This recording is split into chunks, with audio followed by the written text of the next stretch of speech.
एका चिटकिणीकडे एक जादुई आरसा होता.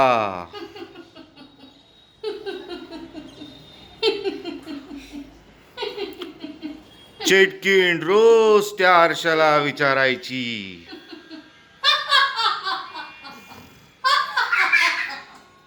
आरसा आरसा सर्वात सुंदर कोण आहे सांग?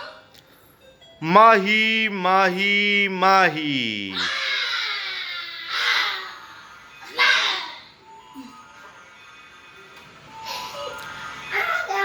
चिटकीण दुःखी होऊन गेली आणि माहीला शोधायला लागली. मग माही सापडली. अगं ये नाही. मग तिला एक दिवस माही सापडली. तिला घेऊन ती तिच्या महालात गेली. इथे उभी राहा आणि आरशाला विचार. आणि थांब. आता आरशाला विचारते मी. अगं तुम्ही चटकीने मला घाबरत तू येते. आरशा आरशा आता सांग कोण आहे सुंदर? माही माही माही.